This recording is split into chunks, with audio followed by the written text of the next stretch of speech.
నమస్తే, welcome to our channel. నేను ఆదిత్య. మారుతున్న సమాజంలో సాంకేతిక రంగం కూడా వేగంగా అభివృద్ధి చెందుతుంది. టెక్నాలజీ రంగంలో ఈ వేగం మరీ ఎక్కువగా ఉంది. గ్రహం బెల్ టెలిఫోన్ను కనిపెట్టిన దగ్గర నుంచి ప్రస్తుతం అందుబాటులోకి వచ్చినటువంటి ఆర్టిఫిషియల్ ఇంటెలిజెన్స్ వరకు టెక్నాలజీ కొత్త పుంతలు తొక్కుతుంది. పెరుగుతున్న టెక్నాలజీ సమాజ అభివృద్ధితో పాటు సమాజ నాశనానికి కూడా కొందరు ఉపయోగిస్తూ ఉన్నారు. అయితే పెరుగుతున్న సాంకేతిక సమాజ అభివృద్ధిలో కీలక పాత్ర పోషిస్తోంది.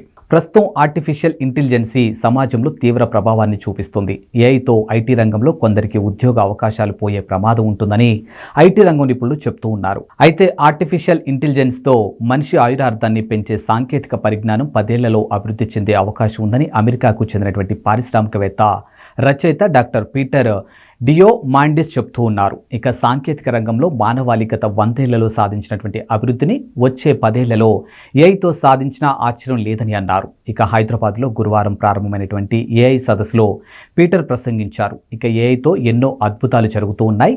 4 ఏళ్ల వయసున్న పిల్లలు కూడా చాట్ జీపీటీ ఉపయోగించి చదువుకునే రోజులు ఎంతో దూరంలో లేవని అన్నారు. ఇక డ్రోన్లతో వ్యవసాయం చేస్తామని ఎప్పుడైనా ఊహించామా? ఇక డ్రైవర్ రహిత వాహనాలు ఇప్పటికే అందుబాటులోకి వచ్చాయి.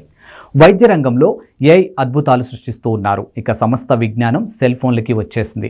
ఏఐతో ఇన్ని అద్భుతాలు జరుగుతున్నప్పుడు మనిషి ఆయురార్థాన్ని పెంచే టెక్నాలజీని ఎందుకు అభివృద్ధి చేయకూడదనే ఆలోచన శాస్త్రవేత్తలు మొదలైందని అన్నారు. ఆ దిశగా తమ సంస్థ కూడా కృషి ప్రారంభించిందని పీటర్ డియోమాండిస్ తెలిపారు. వచ్చే 10 ఏళ్లలో మనిషి ఆయురార్థాన్ని పెంచే సాంకేతికను తీసుకురాగలమని శాస్త్రవేత్తలు బలంగా నమ్ముతున్నారని చెప్పారు. మనిషి జీవిత కాలాన్ని 1 ఏడాది పెంచగలిగిన వేల కోట్ల విలువైనటువంటి అదనపు సంపదను సృష్టించే అవకాశం ఉంటుందని చెప్పారు. ఏఐతో తలెత్తే సమస్యల గురించి ప్రస్తావిస్తూ ఏ సాంకేతిక పరిజ్ఞానంతోనైనా కొన్ని సమస్యలు ఉంటాయని, ఆహార ఉత్పత్తిలో కొత్త ఆవిష్కరణలు జరగకపోతే ప్రపంచ మానవాళికి అవసరమైన ఆహారాన్ని అందించగలిగే వాళ్ళమా అని ప్రశ్నించారు.